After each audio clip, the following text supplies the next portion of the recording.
maybe this will be a special treat Chunk for it up. people that. Sorry. Do some clips. Get your shorts out. Yeah, YouTube shorts. can't Actual bother shorts. to do all that. So No. we was talking today, and we're talking about flat Earth and round Earth, and what is truth, and this, that, and the other. And I'm explaining to you or expressing my thoughts and where I'm coming from, and you're doing your bit, and then in the end, it's kind of like kind of like get it where you're coming from.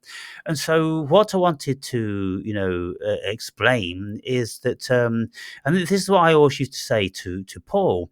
I always used to say, look, let's start from a premise of where we're actually speaking from, because when Paul used to say to me, do you believe in this, or what do you think about that, or do you think this is true, and all these different sorts of things, I would always have to say to him, well, who's asking? And what I mean by that is, are you asking me from the ego? Are you asking me as a philosopher, which is thinking outside of the ego because they're not bound by biases and experience that much and belief systems and this, that, and the other? Are you speaking from an interdimensional state of consciousness? Where are you actually coming from? Now, the thing is with me, which confuses a lot of people, particularly the uninitiated, into a very broad range of subject matter, is that they are not versed in philosophy. They don't have a great deal of insight into human psychology. They have no spiritual cosmic conscious experience, and so they're very limited to their ego. And it's kind of like what telly's told them or what they've seen on fucking Netflix or this, that, and the other. And so what I say is, well, look, if you're not versed in philosophy or human psychology or spirituality, then you're not going to have the full picture, because as human beings, we're very, very complex creatures, and we are not just this ego operating system. There's a massive amount more to us, and if you don't have experience in them other realms, you'll never be able to grasp where people are coming from if they have experience. And so, what do you think about that? I mean, the way I'm trying to envision what you're saying is when we go to the fundamental nature of experience in the world, right? We go right down to the very base level state of awareness, right? Which is, what Rupert Spira speaks of. It's what, Ram Dass speaks of. It's what Advaita Vedanta is trying to point out. All these things that we've explored in previous podcasts and in life. And then that isn't that state there, that state of truth is the only observable truth, because when you cut through the crud, that's all that's left. So when the mind is not thinking, there's no semantics, there's no objectifying, there's no subjectifying, there's no conceptualization of anything, there's nothing. All that's left is pure awareness, and you can't even call it that, because that would be, trying to Just title something isness. conceptual. Yeah, even that, you can't say that. I, me, ego, can't say anything about that which contains us. Mm-hmm. It's like, well, as I've mentioned before, it's like trying to get a mirror to observe its own reflection. You and I and anyone watching here cannot become what you already are. You can't become the awareness. You can't become or force yourself to be enlightened to understand that. So that awareness is now a prevalent understanding from the ego's perspective, but to the point where we don't have to listen to our ego selves so much to suffer, right? Mm-hmm. So when we step forward from that, we step into the world of mind, and the mind is there and it's able to observe a kind of reality in front of us that has a certain set of rules. Outside of the conceptual world, right? You don't have a concept for science, mathematics. You don't have a concept for up, down, left, right, positive, negative, or any of those things. Those things don't exist. Those things only exist in the world of mind. So to say that the Big Bang happened so many billion years ago is just the mind expressing an idea based on a certain set of measurements or stimuli that we've created using the mind. You know, we might invent a telescope and be able to see far distances into the universe, but it's still all part of um, this Maya, right? In Hindu culture, it's not samadhi, it's Maya, right? So, in the essential sense, for the true self, which is only awareness, none of that exists. It doesn't exist. However, we have this ego, and this ego is here to find meaning. It's here to do whatever you can apply to that, but it's only ego that gives you that story anyway. So it's like, you're catch 22 going around. So the ego's obviously experiencing this world, this reality, and trying to make measurements and observations and understand it and see how it went, what's it all about, and all these things. Now, to a Buddhist monk, I could sit there, to a truly enlightened Buddhist monk or a Hindu, yogi or whatever, and talk about all these things, and he'd probably just give me a funny look and be like, "Yeah, it's all bollocks." Like, so, these are the things. But it is a world. It is an experience. I am picking up a pencil or a pen. I am doing all these things. I, me, ego, not awareness. Awareness is only there, allowing that to happen, to contain and observe that. So within that matrix, if you want to call it that, my perception is there is a certain set of rules, i.e., if me, decided to jump into a operating wood chipper, there's not going to be much left on the other end. And regardless of whether me, believe whether that's real or not, whether I can survive it or not, I'm not going to survive it, right? Because I'm wrong. And we But have it the depends. ability to be right and wrong But it based on depends. the rules of the game. But That's yeah, my argument there. yeah, it depends who you call I. Exactly. So if I wasn't here and there was only an enlightened, awareness shining through this physical body, the sun's shining out my arse, and I'm the next Buddha, oh, then none of these conversations would even be happening because I probably wouldn't say anything. And Yeah. So I mean, look, with my videos, you've been watching my videos for a long time, and we've been engaging for a long time. I don't know, some 10 years or something like that. So you pretty well have heard all of the facets where I come from, and I'm very interchangeable. And I will bring in the spiritual with the philosophical, with the egotistical, with the matrixial, and all these sort of things. But I endeavor to draw a distinction between all of these things to make myself clear, because the biggest bone of contention of people when they're listening to me and they're getting all confused is when I say that it's all Maya and there is in actual fact nothing in existence. And then, maybe I'll quote the Copenhagen experiment, and then people will just knock on the table and go, well, this is real.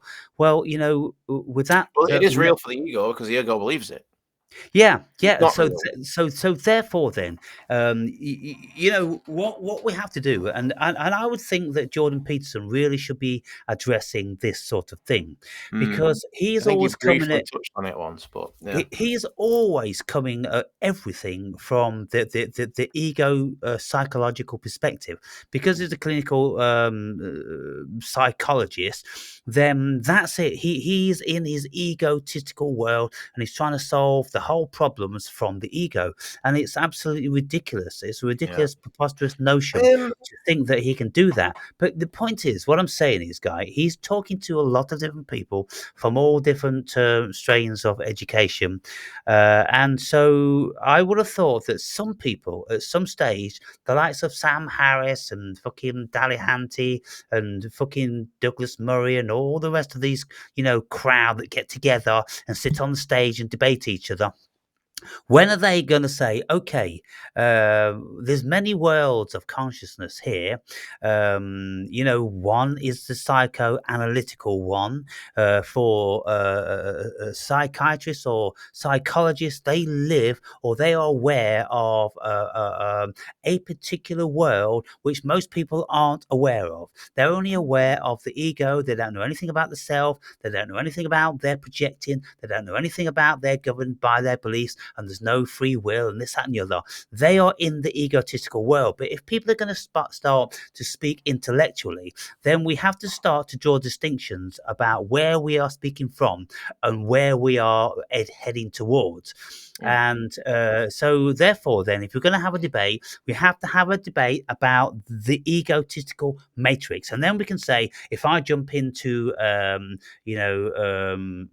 fucking mincer, then my body's going to be mincing and I won't be anymore. But then, if we want to speak about the philosophical nature or spiritual nature of what the I is, then we have to go into a different parameter of consciousness and we go, well, this I you're talking about isn't the ego and isn't the body. It's the essence of what you are. It's the soul. It's the spirit. And that will continue to exist because there's plenty Oh, of it evidence for never that. began and it'll never end. You know, it's we are. I mean, I think there's levels to it. You know, I think there's levels, and that's just me. You know, as we talk about, I try to avoid talking about non-duality anymore because, like, it can send you off the deep end. Because what I have realized is that the ego is here, right? In whatever experiences it's there, it's operating. It's a kind of reality. Yeah, I'm not. okay. So It's not. just let me debate this one for you because, like, when you say I mean, what do you mean by I? Because there's lots of different I's. Well, any concept that that is thought up in my experience, right, um it's the I am. It's the very fundamental first thought before all thoughts come from it.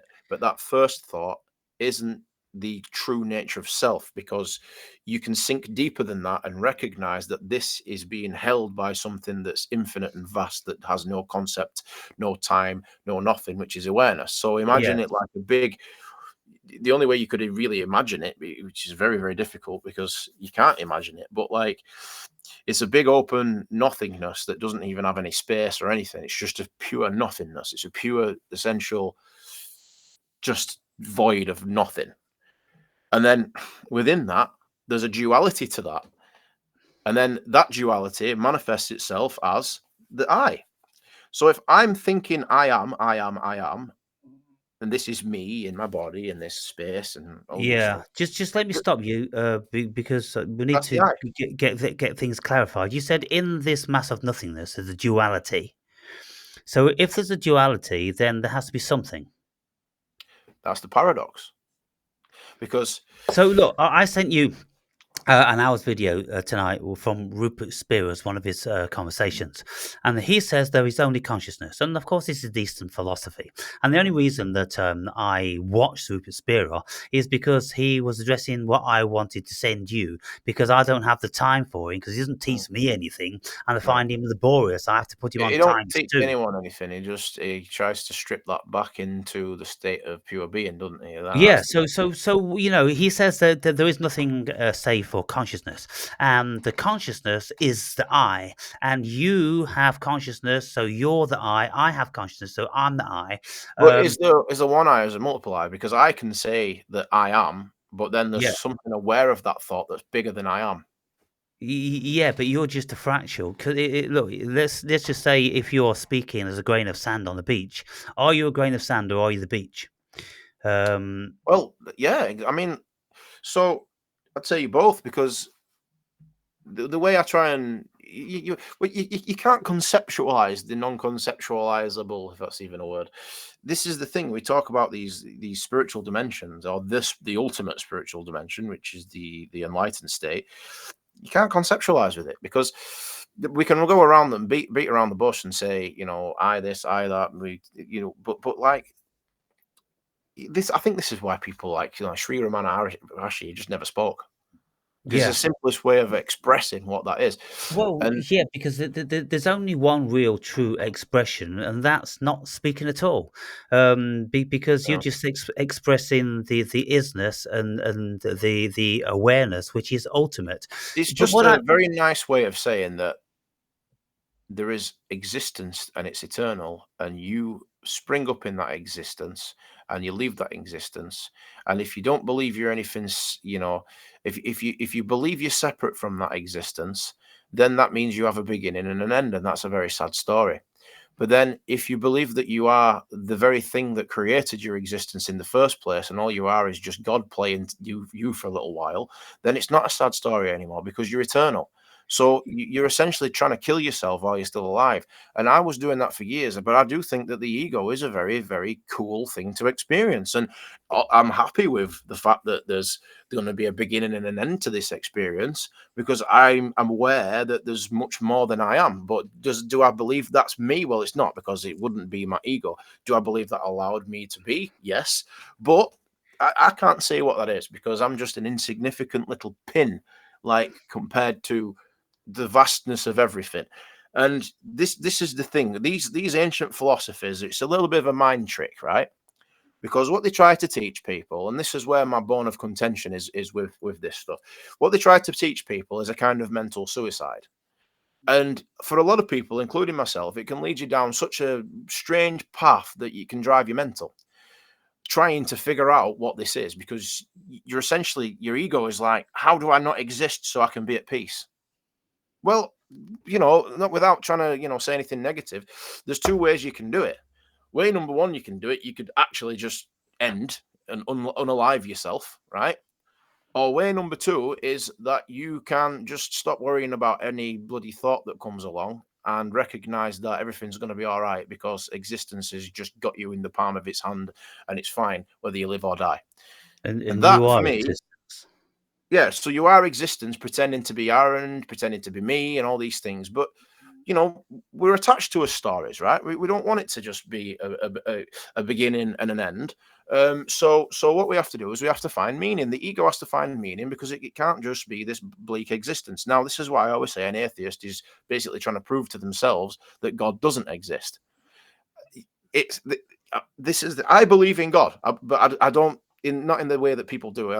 I'm talking awareness, consciousness, Brahman, fucking non-duality, whatever. Call it God. It's easier. So that's my God, right? So is In your that God sense. consciousness? That Yeah, would it's be the a pure it's the simile? pure state of being before it's the it's the white room before the matrix is loaded on it. Yeah. So, what I like to do is I like to really, lay the cornerstone down and then start troweling in my wall, in either direction of the cornerstone, to give something that people can, build up in their mind's eye. So, if we say that, look, in an idealistic philosophical way, that the cosmos is just an idea. It's just a dream in the mind of God because there's no physical reality here. We haven't found it. We've been looking for a long, long time. We were deluded to think that they were, but now we've got sophisticated and we're really looking for what is the fundamental premise of this so Mm, called reality. There isn't anything. So that was quite a shock to the human system. So the Buddhists, they knew this for many thousands of years.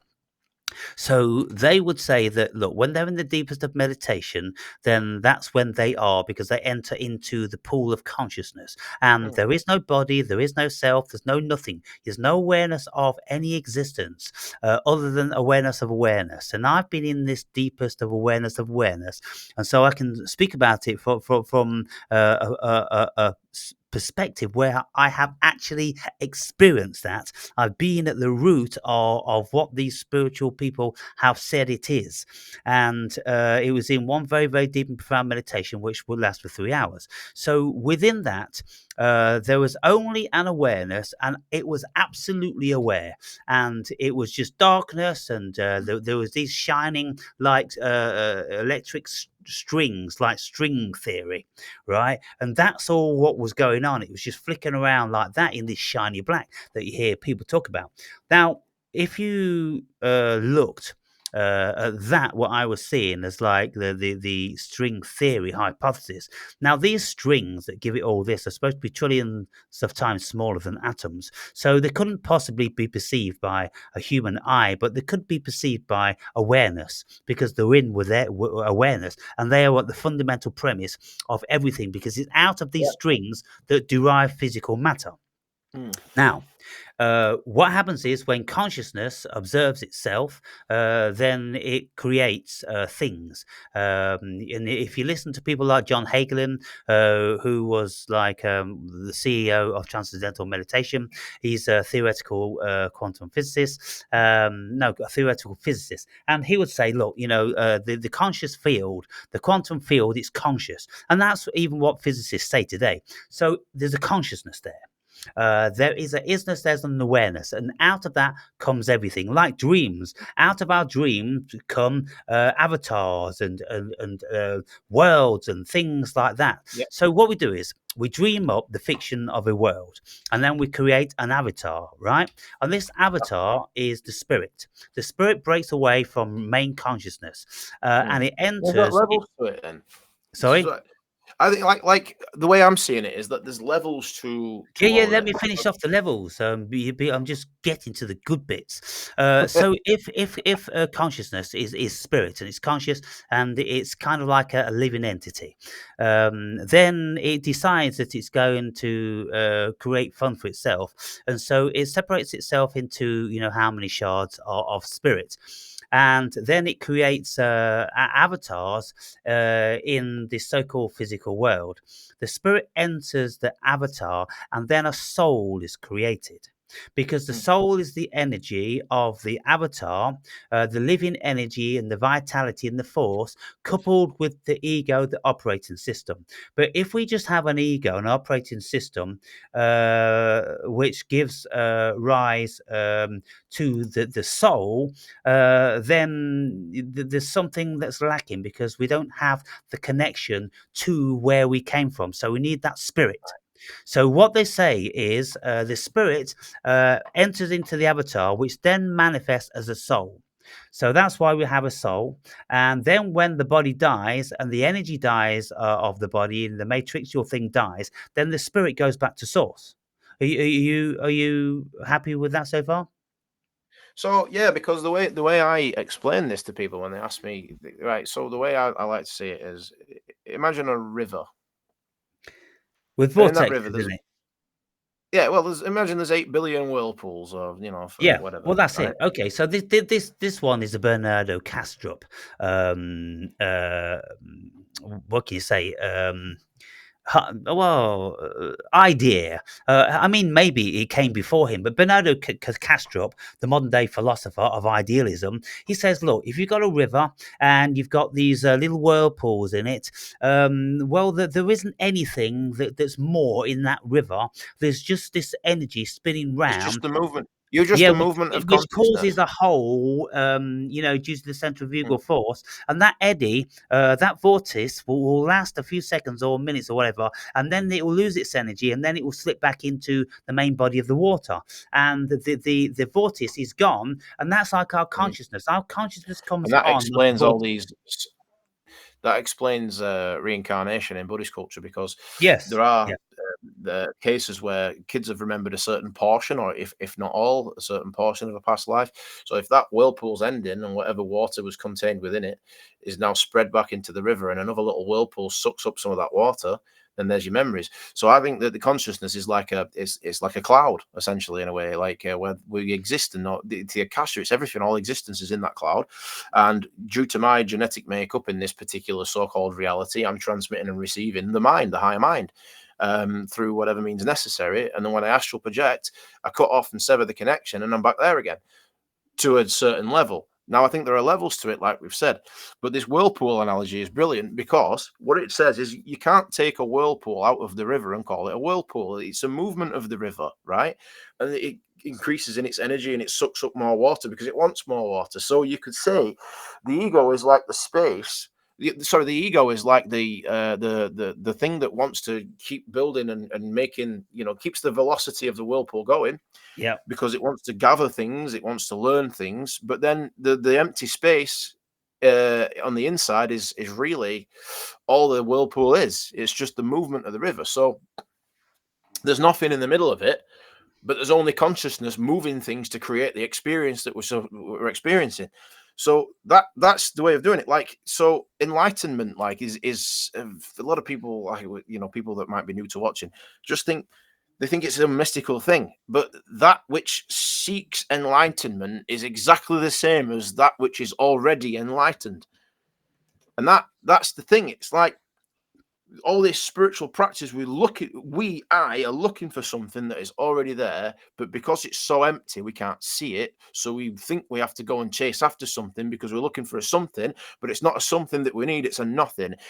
You don't need anything. You just need When to all recognize. Yeah, all we need to do is stop pretending that we're something and actually sit down Just and shut the be. fuck up and be nothing, and then Just we enter back into the main body of the river. The vortice, be. you see, if we can explain it like this, the ego manifests out of an energy. The ego is an energy, and the ego's energy is spinning around because energy's got to do something. It's got to move in some sort of way. So if it moves in air or if it moves in water, then it's going to be spinning round because the nature of the cosmos is things spin round. So Especially if you're Louis Spence. Go on. the ego is spinning round, and then it's momentarily created a certain something which seems to have an existence of its own. But what actually is it? It's a whole. It's a whole with energy creating its parameters, its outer parameters, which distinguish it from the main body of the river in a small sort of discernible way. But when the ego loses its energy, then the river claims it back again, and they will realize that in actual fact it wasn't anything different. It was Mm. just a river. It was an illusion that maybe someone like who's observing these vortices in the water, because it's just the water. It's just energy manifested in different ways That's because the it. water is We're all energy. Everything is energy. a lot of spiritual seekers are like pickled onions because they've stripped off everything and they get right down to that last small inner layer of onion and then they just pickle because they can't seem to get to the point where the recognition that the very last thing to strip away is the core of the onion itself until there's nothing but space, right? And that's kind of like a good way of showing it, because this is what does made it about the New Age movement and all these things. People are seeking something that is so simple and so easily to access. The simplest thing to say: you're born, you live, you die, and everything goes on, and the cycle continues. And you find your meaning in your life. You do what you want to do with it. Make it a good experience. Learn to appreciate the good and the bad because that's how you grow. That's how you experience. These are all good things, but ultimately, you're not really. It's all superficial ultimately, because what you are is this mind of God just playing you as a character for a brief time, and then it's going to scrap this character and it's going to pick up a different one. And that different character, it might have a similar program to you. It might have sucked up some of your memories, for instance, and all these things. But we're just Sims in a fucking game, man. It's like we don't that's not something to demean the experience. It's powerful, it's amazing, like it's great. I don't care if I live or die. I'm not scared of dying. I don't want to feel any pain before I do, but I know that the very thought of non-existence for me is actually a new adventure. It's not, even if there's nothing, it sounds peaceful. It sounds like the type of peace I've been looking for the last 15 years. So after I die, I'll probably end up being enlightened then, won't I? Because I Yeah, won't be well, here to worry the about fact anything. is, So that's a misnomer because you won't yeah. die because consciousness cannot die. Oh, there you The only thing that doesn't exist anymore is the fiction of the ego, and that doesn't exist in the first place. So go. there's nothing See, actually that dies. does It's it like does it saying kind of still exist though? look, picture this one guy. If you become lucid in a dream and you go, oh, holy fuck, I'm lucid in my dream. I'm a mini me. I'm an avatar of the bigger me, which is lying in bed asleep. We can think like this when we become lucid, and we can say, oh, I'm going to do this and I'm going to do that. Oh, I want to meet this most wonderful woman, and I want to have the best sex of my life and everything like that. And then when you do that, if you get good at being lucid in your dreams, dreams, and then you can say, "Oh, I don't want this dream to end. This dream is wonderful. It's just a dream. It's It just an is, idea. You're and having an idea. Consciousness is having an idea. So when yeah, you stop being lucid from the bigger state of consciousness, then you open into this state, and mm. you become lucid in this dream. You're Well, lucid in this co- dream, aren't you? And you consciousness don't want this itself, to happen. You don't consciousness want this to itself. end. Yeah, yeah. Right. So consciousness itself is dreaming up this experience. So why would it not be dreaming up an experience once you're dead? If your brain, let's say, is not creating consciousness, it's not creating experience, or even thoughts, and it's transmitting and receiving, which I fully believe.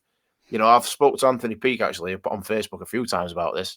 I fully believe, based on science, that this thing is not making thought.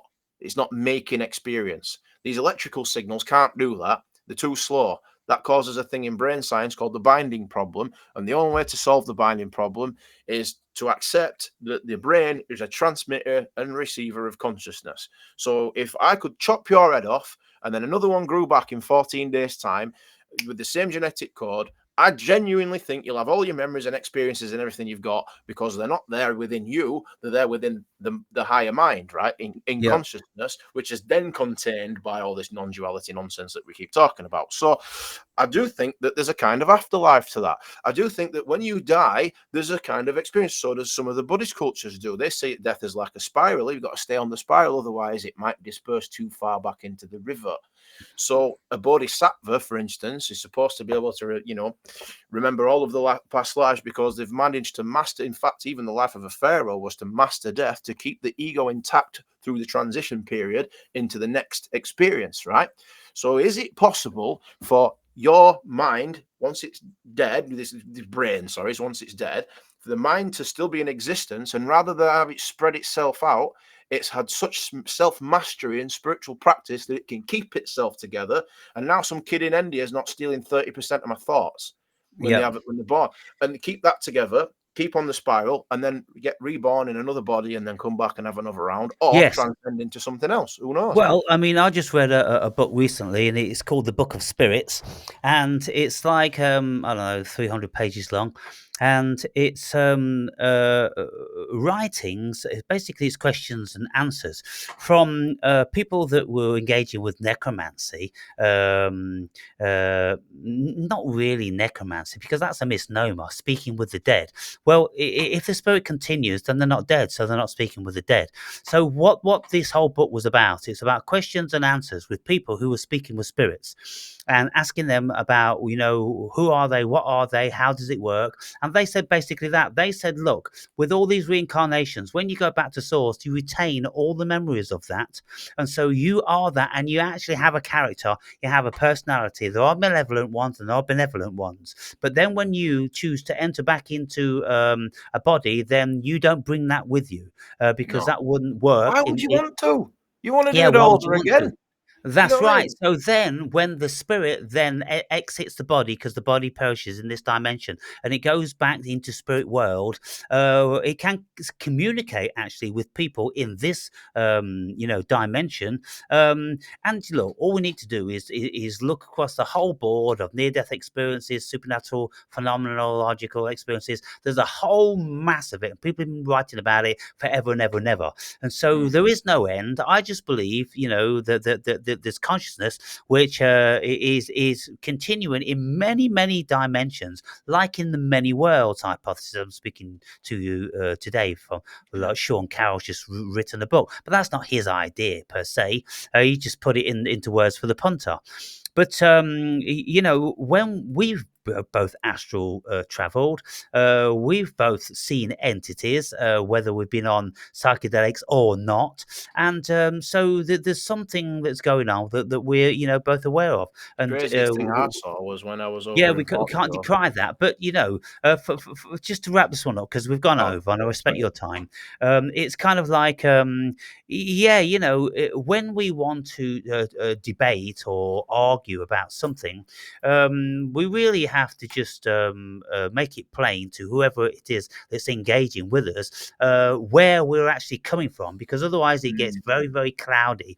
And if we are not engaging with someone that is equally familiar with all the things we're speaking about, then we can't have a proper conversation, because we're No. going to get, I believe this and I don't believe that. And Mm. that's not true, and all these different sorts of silly things. We need to get Jake in here because he's really interesting to talk to as well. He's very, very switched on.